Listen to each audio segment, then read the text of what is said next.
사도신경으로 우리의 신앙 고백하도록 하겠습니다. 나는 전능하신 아버지 하나님 천지의 창조주를 믿습니다. 나는 그의 유일하신 아들 우리 주 예수 그리스도를 믿습니다. 그는 성령으로 잉태되어 동정녀 마리아에게 나시고 본디오 빌라도에게 고난을 받아 십자가에 못 박혀 죽으시고 장사된 지 사흘 만에 죽은 자 가운데서 다시 살아나셨으며 하늘에 오르시어 전능하신 아버지 하나님 우편에 앉아 계시다가 거기로부터 살아있는 자와 죽은 자를 심판하러 오십니다. 나는 성령을 믿으며 거룩한 공교회와 성도의 교제와 죄를 용서받는 것과 몸의 부활과 영생을 믿습니다. 아멘. 지금부터 주연절 후 네 번째 주일 예배 하나님 앞에 올려드리도록 하겠습니다.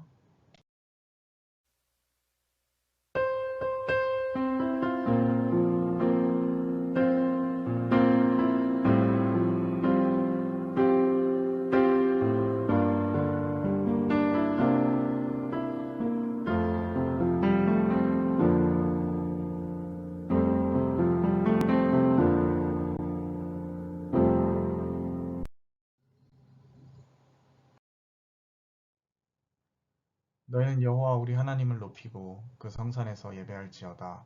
여호와 우리 하나님은 거룩하심이로다. 아멘. 어제나 오늘이나 영원토록 변함이 없으시며 동일한 사랑과 은혜로 성도를 지켜주시는 하나님 아버지, 지난 한 주간도 선한 목자와 같이 저희를 사랑하여 주시며 안전하고 평안한 길로 인도하신 은혜에 감사를 드립니다. 주님께서 푸른 초장으로 저희를 인도하여 주셨기에 풍요와 만족이 있었습니다.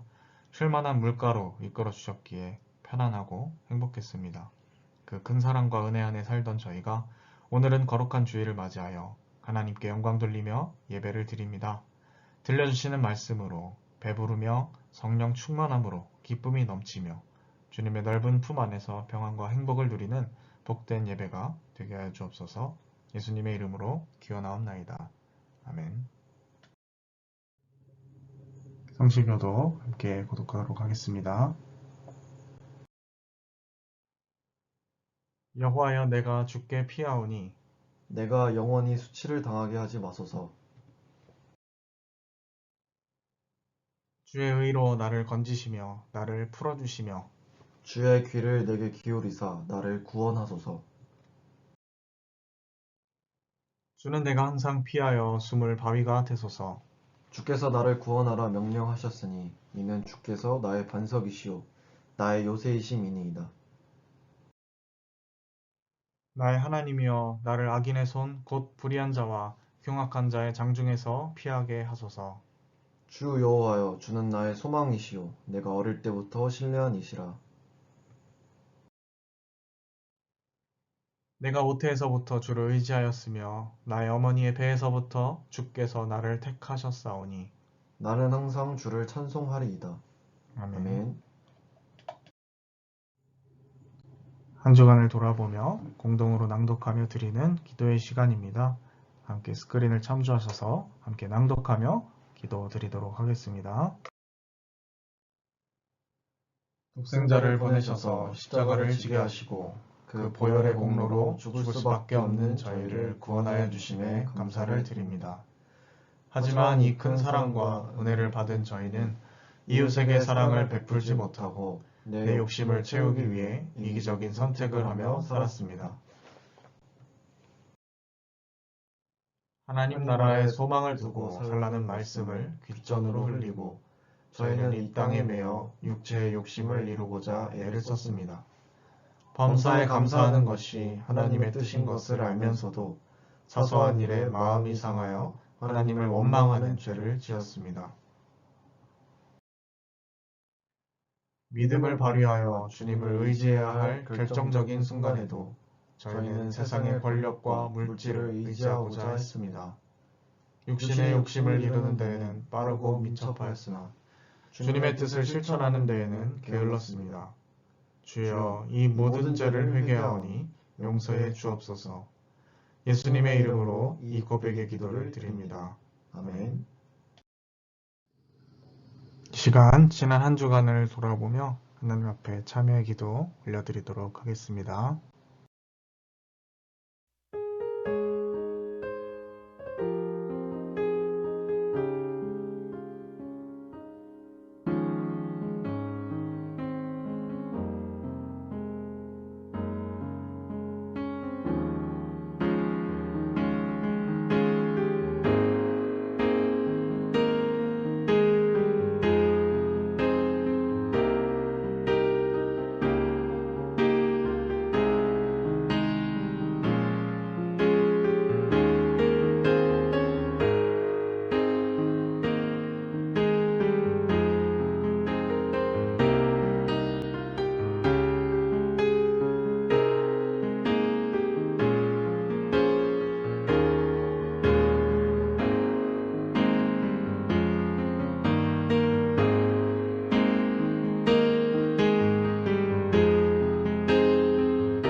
진심으로 자신의 죄를 뉘우치고 고백하는 자에게 주시는 하나님 용서의 말씀 함께 봉독하도록 하겠습니다.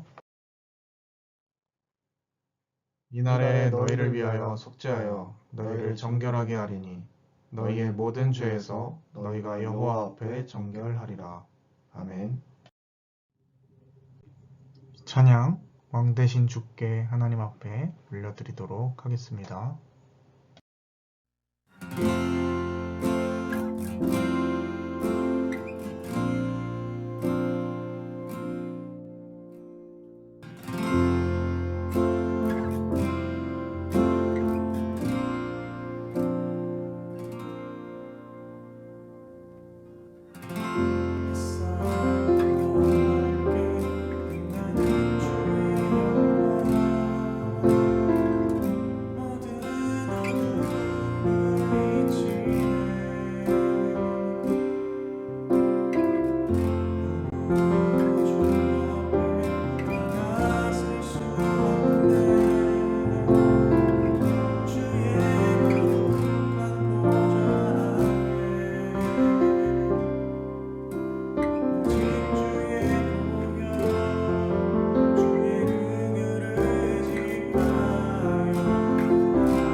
오늘 하나님께서 우리에게 주신 말씀은 누가복음 4장 21절에서부터 30절까지의 말씀입니다. 누가복음 4장 21절에서부터 30절까지의 말씀입니다. 이에 예수께서 그들에게 말씀하시되 이 글이 오늘 너희 귀에 응하였느니라 하시니 그들이 다 그를 증언하고 그 입으로 나오는 바 은혜로운 말을 놀랍게 여겨 이르되 이 사람이 요셉의 아들이 아니냐. 예수께서 그들에게 이르시되 너희가 반드시 의사야 너 자신을 고치라 하는 속담을 인용하여 내게 말하기를 우리가 들은 바 가버나움에서 행한 일을 내 고향 여기서도 행하라 하리라. 또 이르시되 내가 진실로 너희에게 이르노니 선지자가 고향에서는 환영을 받는 자가 없느니라. 내가 참으로 너희에게 이르노니 엘리야 시대에 하늘이 3년 6개월간 닫히어 온 땅에 큰 흉년이 들었을 때에 이스라엘에 많은 과부가 있었으되 엘리야가 그중 한 사람에게도 보내심을 받지 않고 오직 시돈 땅에 있는 사렙다의 한 과부에게 뿐이었으며 또 선지자 엘리사 때에 이스라엘이 많은 나병 환자가 있었으되 그 중에 한 사람도 깨끗함을 얻지 못하고 오직 수리아 사람 나아만 뿐이었느니라. 회당에 있는 자들이 이것을 듣고 다 크게 화가 나서 일어나 동네 밖으로 쫓아내어 그 동네가 건설된 산 낭떠러지까지 끌고 가서 밀쳐 떨어뜨리고자 하되 예수께서 그들 가운데로 지나서 가시니라. 아멘. 오늘 말씀 메타인지 익숙함의 함정에서 벗어나기라는 제목으로 말씀 나누도록 하겠습니다. 네, 여러분 한 주간도 평안히 잘 지내셨습니까?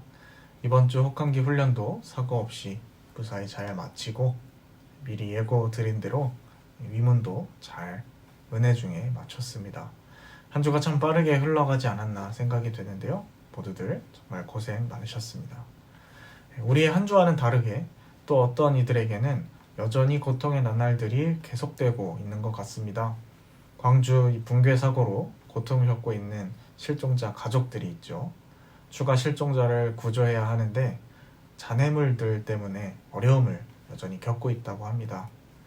또 정부가 이런 사고를 막기 위해서 중대재해방지법 같은 법안들을 발의하고 또 그것이 올해부터 시행되곤 하는데 어찌 되었든지 간에 이러한 참사가 다시는 일어나지 않았으면 하는 소망을 또 가져봅니다. 또 우리 국외 상황을 살펴보면 우크라이나의 경우 러시아와의 갈등 문제로 어려움을 겪고 있다고 하죠. 그러니까 이런 뉴스들을 보다 보면 참 평화를 향한 발걸음이 얼마나 어려운지 또 그것을 향한 우리의 염원이 더욱더 간절해지는지 생각해보는 한 주였던 것 같습니다. 계속해서 우리가 이 국내 외적 여러 사안들에 대해서 관심 가지고 기도해야 할 것 같습니다. 오늘 말씀을 함께 나누기 전에 메타인지에 대해서 먼저 함께 나누고 싶습니다. 여러분들 혹시 메타인지에 대해서 들어보신 적 있으신가요? 네, 이 메타인지라는 것은 우리가 어떤 정보를 취득하고 학습하는 기본적 능력, 그것을 가리켜 인지 능력이라고 하는데 그 인지 능력을 넘어서 초월하는 인지 능력을 가리킵니다. 비슷한 유형의 경험이나 지식을 분류하고 아는 것과 모르는 것을 나누어서 분류할 줄 아는 능력도 바로 이 메타인지에 속하는 것이죠.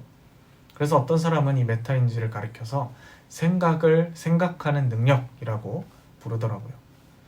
이 메타인지는요, 학습이나 여러 우리의 경험에 당연히 도움을 주는 것입니다. 인간이 컴퓨터에 비해서 거의 유일하고 더 나은 능력이라고 한다면 이 메타인지일 것입니다.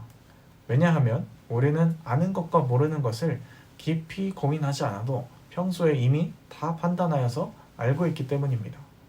그래서 우리가 어떤 정보에 대해서 모른다라고 쉽게 판단을 내릴 수 있고 모른다라는 것을 빨리 알 때는 빠르게 검색을 하거나 다른 사람의 도움을 구할 수 있는 상황 판단 능력이 바로바로 처리가 가능하기 때문이죠. 그러나 기계나 컴퓨터는 그렇지가 않죠. 그러나 때로는 이 메타인지가 우리를 속이기도 한다고 합니다. 익숙한 것이라 해서 다 아는 것은 아닌 것인데 우리가 이 분류를 혼재하기 때문에 사실상 모르는 상태임에도 불구하고 안다라고 생각해서, 익숙하다라고 생각해서 방치시키는 그러한 부작용도 때로는 나타난다라는 것이죠. 굳이 표현한다면 익숙함의 함정이 아닐까 생각이 듭니다. 이제는 많은 분들이 알고 계시는 것 같은데, 여러분 아이스크림 메로나 있죠? 메로나는 무슨 맛입니까? 당연히 메론 맛으로 알고 계신 분들이 계시다면 여러분 죄송하지만 그렇지 않습니다. 메로나는 실제로 참외 맛의 함유량이 더 높다라고 해요. 게맛살은 당연히 게살이라고 생각이 드시겠지만 아닙니다. 명태살이라고 하죠. 또 차량에 대한 정비 지식이 없어도 차량이 뭔가 이상할 때, 내가 타고 다니는 차가 이상이 생긴 것 같을 때 괜히 보네트를 열어서 시간을 과도하게 낭비하는 그러한 일들도 있습니다. 이것이 바로 내가 맨날 타던 차니까 정비도 대충 보면 알겠지, 이런 어떤 메타인지의 함정에 빠져서 생기는 일들이라는 것이죠. 자, 비슷한 예로요. 여러분 가르치기 가장 어려운 유형의 사람이 누구인지 아십니까? 그것은 바로 이미 알 만큼 안다라고 생각하는 사람이라고 합니다. 배우기는 배웠는데 뭔가 어설프게 배워서 기본 자세나 습관이 잘못된 사람, 특히 몸 쓰는 운동이나 노래 배우는 것들이 여기에 조금 더 해당이 되겠죠. 이러한 유형의 사람들은 아예 해당 지식의 학문이나 배움이 없는 사람들보다 가르치기 어려울 수도 있다고 해요. 잘못된 습관이 들었기 때문이죠. 또 그것이 습관을 넘어서 고집으로 자리 잡기도 하기 때문입니다.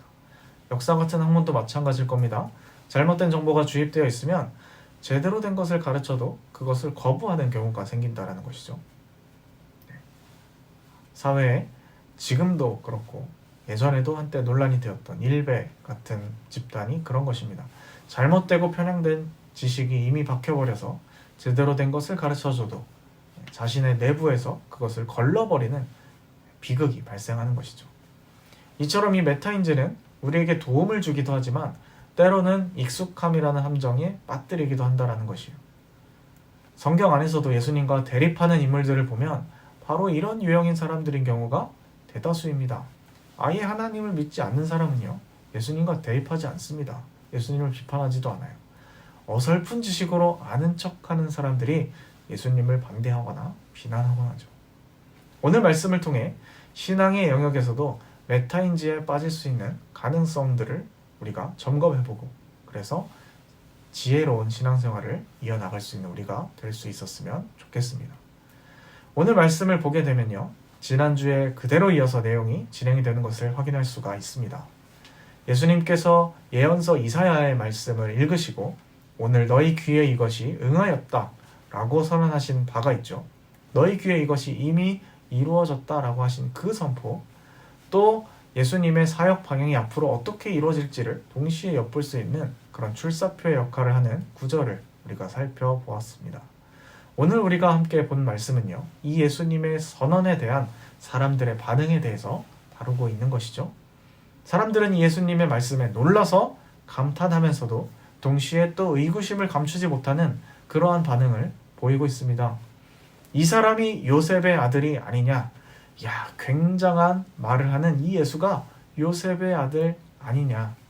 자, 이 말은 어떤 의미일까요? 나는 이 예수에 대해서 알고 있다. 내가 이미 알고 있던 요셉 집안의 아들이다. 뭐 이런 말이겠죠. 그러나 단지 이 반응은 대단한 설교를 전한 이 사람이 사실은 나의 지인이다 라는 어떤 반가움에서만 나온 것은 아닌 것 같습니다. 오히려 이 말은 부정적인 반응에 가깝죠. 쟤 저거 요셉의 아들 아니냐? 저 인물은 내가 아는데 그렇게 대단한 인물이 아닌데, 이런 느낌인 것이죠. 예수님께서도 그들의 의도를 다 아시고 말씀하십니다. 너희는 분명히 나에게 가버나움에서 한 것처럼 여기서도 기적을 한번 보여줘봐라 라고 말할 거야. 이렇게 말씀하시고, 선지자들은 고향에서 환영받지 못한다 라는 것에 대해서 말씀을 하시죠.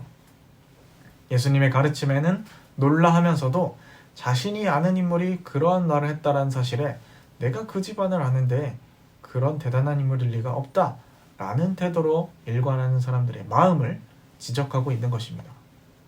자, 선지자가 고향에서 왜 환영받지 못하겠습니까? 나면서 어렸을 적부터 저 사람을 내가 지켜봐오고 함께 자라왔는데 저 사람이 저런 하나님의 말씀, 저런 특별한 어떤 기운을 가지고 그 사역을 할 리가 없다라는 생각 때문인 것이죠. 바로 이 메타임지의 함정에 빠져버린 것입니다. 나는 저 사람이 익숙하고 저 사람에 대해서 알 만큼 안다라는 그 착각 때문에 그 내용에 대해서 주목하는 것이 아니라 자기가 가진 선입견에 의해서 별 볼 일 없는 것으로 취급해버리는 것입니다. 듣지 않는 것이죠. 예수님께서는 이에 대해서 계속해서 역사적 사실을 근거로 이들의 마음 태도를 비유하고 계십니다. 내가 참으로 너에게 이르노니 라고 말씀하시며 이 엘리야 시대의 이 과부의 이야기, 또 이 엘리사 때의 나병 환자 중에 깨끗함을 입은 나아만 장군의 이야기, 두 인물을 지금 불러서 이들의 마음을 꼬집고 계십니다. 이 두 인물은 구약 성경에 실제로 등장하는 인물들이죠. 예수님께서 비유로 드신 두 인물의 공통점은 무엇입니까? 하나님의 사자가 시키는 대로 그것을 다 감당했을 때 하나님의 은혜와 기적을 체험한 사람들이라는 것입니다. 이것이 공통점이죠. 예수님께서 이 말씀을 하신 이유는 너무 분명한 것이에요. 그것은 바로 여기에 지금 이 자리에 나와 함께 자리에 있다라고 해서 하나님의 말씀을 자동적으로 다 누릴 수 있는 것은 아니다라는 것입니다. 진심으로 그것을 받아들이고 하나님의 말씀을 열린 마음으로써 수용할 수 있는 그런 사람, 주님은 바로 그 사람들에게 자신의 능력과 일을 보이신다라고 말씀하고 계신 거예요. 그렇다면 여기에 자연스럽게 숨겨져 있는 메시지는 무엇입니까? 고로 너희같이 편견으로 인하여서 닫혀있는 그러한 마음 상태로는 하나님께서 역사하실 수 없다. 이런 의미도 되는 것입니다. 너무너무 안타까운 것은 그 다음 사람들의 반응인 것이죠. 자신들을 비판하는 그 내용만을 기가 막히게 알아들은 이들이 분노하여서 결국 예수님을 동네에서 쫓아내고 또 산 낭떠러지까지 끌고 가서 밀쳐 죽이려고 했다라는 것입니다. 기분이 너무 나쁘다라는 것이죠. 네가 뭔데? 네가 뭐 그리 대단한 인물이라고 우리를 조롱하고 훈수질을 하느냐? 감히 천한 목수의 아들 주제에 우리를 가르치려 들여? 능멸하려 들여? 이런 생각인 것이죠. 예수님의 말씀을 들은 그들은 자신들의 심기를 불쾌하게 만드는 그 부분만을 기가 막히게 들었을 뿐 정작 자신들에게 필요한 그러한 메시지는 필터링 해버리게 됩니다. 그리고 그것을 넘어서서 자신들의 치부를 드러내고 있는 그 예수를 죽이고자까지 한 것이죠. 그러나 주님은 오늘 말씀에 기록하고 있는 것처럼 그 사이를 빠져나오셨다. 유유히 그 사이를 걸어 나오셨다라고 기록하고 있습니다. 도대체 어떻게 그 사이를 빠져나오셨는지 저는 잘 모르겠어요. 이거 여러 상상력을 동원해서 또 생각해 볼 수 있겠지만 중요한 것은 그들이 살해 의도를 가지고 예수님께 접근했음에도 불구하고 예수님에게 그 어떠한 영향도 끼칠 수 없었다. 주님은 그저 주님의 길을 가셨다라는 것입니다. 이제 그들은 주님의 말씀을 더 이상 들을 수도 또 그에 따라서 회개할 수 있는 기회도 박탈하게 된 것이죠. 그들 스스로 귀를 막고 듣기를 거부한 결과인 것입니다. 오늘 말씀이 이렇게 주님 말씀에 대해서 귀를 막고 듣고 싶은 것만 듣는 사람들의 반응에 대해서 다루고 있는 이유가 무엇이겠습니까? 바로 우리들 또한, 이 말씀을 읽는 우리들 또한 그와 같은 사람들이 되지 말라라는 것입니다. 반면교사 삼으라는 것이죠. 아까 제가 서두에 던졌던 이 질문을 조금 응용해 보자면요. 하나님 말씀과 복음에 대해서 가장 전하고 가르치기 어려운 유형의 사람들이 누굴까? 라고 한다면 저는 바로 교회 다닐 만큼 다녔고 나는 이제 성경에 대해서 알 만큼 안다 라고 생각하는 사람들이라고 생각합니다. 그렇게 생각만 하는 것이 아니라 실제로 제가 목회를 하면서 겪은 바에 따르면 정말 그렇다라는 것이에요.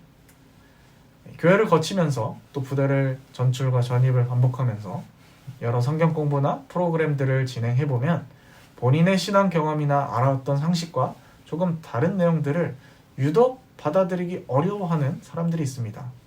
이해하기가 어려워서 혹은 생소해서 그렇다라는 것은 이해가 가지만요. 거의 오늘 말씀의 반응처럼 내가 아는 바는 그렇지 않은데 라고 하면서 적극적으로 반대를 하거나 이의 제기를 하는 분도 계시죠. 이에 대해서 아무리 성경적 근거와 설명을 해드려도 반응이 잘 바뀌지 않는 것을 종종 보게 됩니다. 저는 우리의 이 신앙 성장을 가로막는 방해 요인이 비단 이런 식의 격렬한 반대에만 있다라고 생각하진 않습니다. 아마도 대부분의 일상 속에서는 이런 적극적인 반응보다는 그냥 내가 이미 그것은 알고 있는 것인데 라고 생각하면서 대충 듣거나 넘어가지 라는 식의 중립에 가까운 무시 혹은 무관심에 있을 것이겠죠. 그러나 그것이 격렬한 반대이든지 간에 혹은 평온한 무시 혹은 무관심이든지 간에 그것이 진리를 향한 여정에 방해가 되는 것은 마찬가지라는 것이에요. 하나님 말씀을 온전히 받아들이지 못하게 하는 아주 무서운 함정이라는 것이죠. 모든 것이 그렇지만 그래서 신앙생활에는 어설픈 겉멋이 들어서는 절대 안 되겠습니다. 다른 어떤 이유 때문이 아니라 그냥 자기 자신에게 신앙적으로 전혀 유익이 되지 않기 때문이에요. 주님께서는 자신을 죽이려 하는 많은 사람들을 피하셔서 자기 갈 길을 가셨습니다. 당신께서 말씀하셨듯이 많은 과부와 또 나병 환자가 있었지만 나음을 입은 사람은 소수였던 것처럼 오늘 고향에서도 마찬가지로 진리에 반응하는 소수의 이들을 제외하면 그들은 여전히 자신의 사고에 가로막혀 있는 것이죠. 그리고 이미 오신 메시아가 선언하는 자유와 해방을 누리지 못하고 있는 것입니다. 그럼 주님의 말씀이 정말로 우리 귀에 응했으면 좋겠습니다. 응한다라는 것은 주님께서 말씀하신 이 복음, 선포하신 복음이 바로 나의 사건이 되도록 하는 것입니다. 응하였다라고 해도 우리가 무조건 그것을 다 받을 수 있는 것은 아니라는 것이죠. 주님의 인도에 순종하고 나의 관점과 다르다 하더라도 과감히 내려놓을 수 있는 최소한의 믿음의 결단이 없다면 그저 수많은 대다수의 사람들처럼 복음을 듣고도 스쳐 지나갈 뿐인 것에 불과한 것입니다. 오늘 등장한 고향 사람들처럼 말이죠. 성령께서 우리에게 지혜를 주셔서 이 말씀이 온전히 우리의 모든 존재에 뿌리 내리게 하시고 주님께서 선언하신 복음의 해방과 자유가 우리 삶에 펼쳐지기를 소망합니다. 받아들일 수 있는 용기가 필요합니다. 익숙함만을 따라 낯선 것을 쳐내는 그런 관성에서 벗어나서 진리를 향한 불편함과 새로움을 그 낯섦을 기꺼이 감수할 수 있는 모험가들이 되셨으면 좋겠습니다. 주님께서 우리와 함께 하십니다. 기도하겠습니다. 하나님 아버지, 오늘 누가복음 말씀을 통하여서 우리의 신앙 자세와 태도에 대해서 다시금 점검해 봅니다. 예수님을 반대했던 수많은 사람들, 자신의 편견과 선입견으로 자신의 경험을 앞세워서 주님께서 선포하시는 놀라운 복음의 내용을 자신의 것으로 만들지 못한 채 필터링하고 예수님을 쫓아내는 이야기를 우리가 보았습니다. 하나님, 우리의 마음은 어떻습니까? 우리는 주님의 인도하심에 대해서 얼마나 적극적으로 귀를 열고 반응하고 있는지요. 주님, 저희들 어리석은 자들 되지 않게 하시고 지혜를 허락하여 주셔서 기꺼이 낯섦을 받아들이게 하시고 하나님께서 말씀하시는 것에 대해서 열린 마음으로 또 유연한 마음으로 내가 틀릴 수도 있다는 겸손함으로 주님의 인도하심을 받아들일 줄 아는 저희들 되게 하여 주옵소서. 그럴 때 우리가 정말로 주님 안에서 복음이 말하는 자유와 해방을 그 억눌림에서 풀려나는 경험을 할 수 있을 줄로 믿습니다. 고통받는 이웃들에게 그것을 기꺼이 나누고 내가 먼저 그 복음을 완전히 누리기 위해서 필요한 최소한의 조건, 주님의 인도하심에 순수하게 반응하기, 그 마음과 자세가 우리의 것이 될 수 있도록 인도하여 주옵소서. 함께 하실 줄 믿사오니 모든 말씀 예수님의 이름으로 기도드립니다. 아멘. 이 시간 우리의 삶을 결단하며 또 우리의 소유 일부를 하나님 앞에 봉헌 드리도록 하겠습니다. 예수로 살리 함께 찬양 올려드리겠습니다.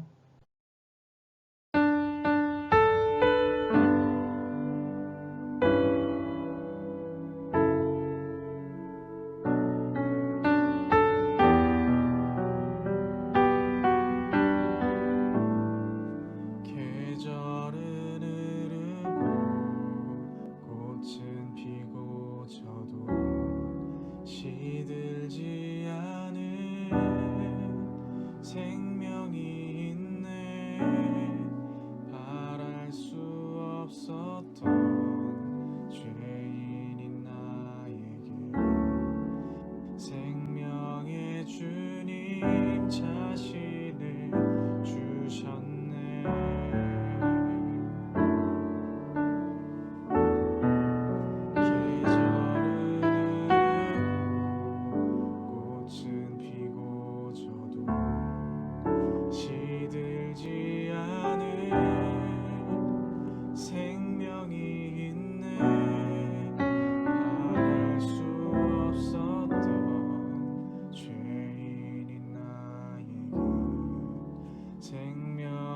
주님 자신을 주셨네.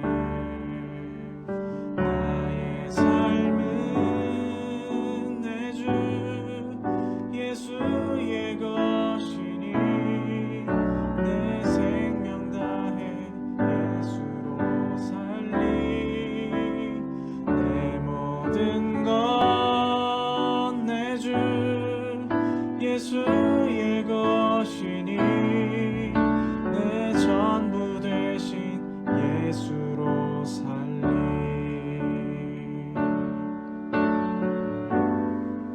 바람이 스치듯 삶은 지나가도 꺼지지 않은 소망이 있네. 그 길을 떠나서 헤매는 자들이 주를 찾도록 나 살기 원하네.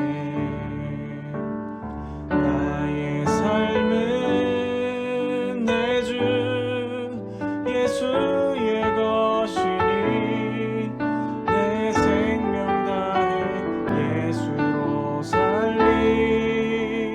내 모든 것 내 주 예수의 것이니 내 전부 되신 예수로 살리.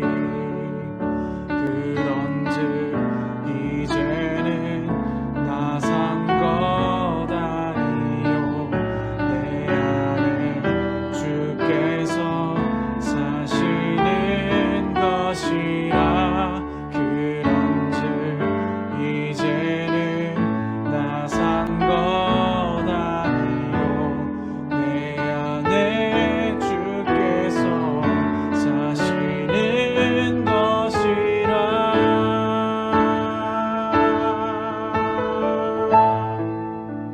나의 삶은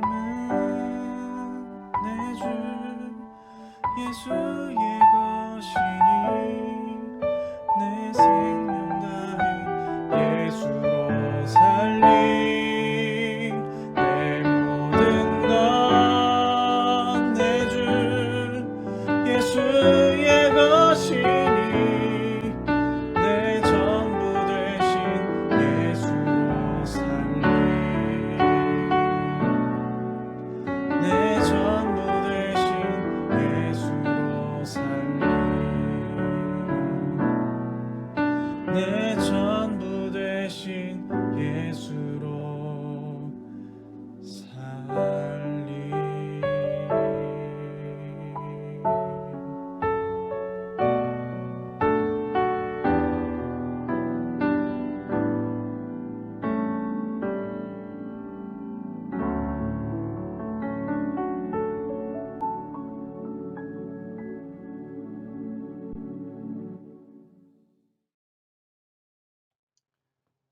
하나님 아버지, 오늘도 저희를 주님 전에 부르시고 귀한 말씀을 듣고 또 주님의 이름을 높일 수 있게 하심을 감사드립니다. 오늘 말씀을 통하여 진정한 복음의 의미를 다시금 생각합니다. 많은 사람들은 여전히 교회가 복음을 전파하는 것에 대해 불쾌하고 불편하게 여기고 있는 이 시대입니다. 이러한 시대에 저희를 부르셨사오니 저희들 오늘 말씀을 통하여서 다시금 진정한 기독교 복음이 무엇인지 깊이 생각하게 하시고 이제는 주님께서 선포하신 것처럼 눌린 자를 자유롭게 하는 교회, 가난한 자들이 정말 기쁘게 할 수 있는 교회 될 수 있도록 저희를 붙들어 주옵소서. 그래서 주님께서 명하신 빛과 소금의 역할 온전히 감당하게 하여 주옵소서. 이 모든 말씀 예수님의 이름으로 기도드립니다. 아멘. 축도로 모든 예배 순서 마치도록 하겠습니다. 지금은 우리 구주 예수 그리스도의 은혜와 하나님 아버지의 극진하신 사랑하심과 성령의 인도 역사하심이 오늘 함께 말씀을 듣고 메타임즈의 함정에서 벗어나 주님의 말씀을 있는 그대로 받아들이고 주님의 인도하심, 주님의 그 선하신 우리를 향한 음성을 귀 기울여 듣기를 마음속에 다짐하는 주님의 자녀들, 백성들 머리머리 위 지금부터 영원까지 함께 하시기를 축원하옵나이다. 아멘.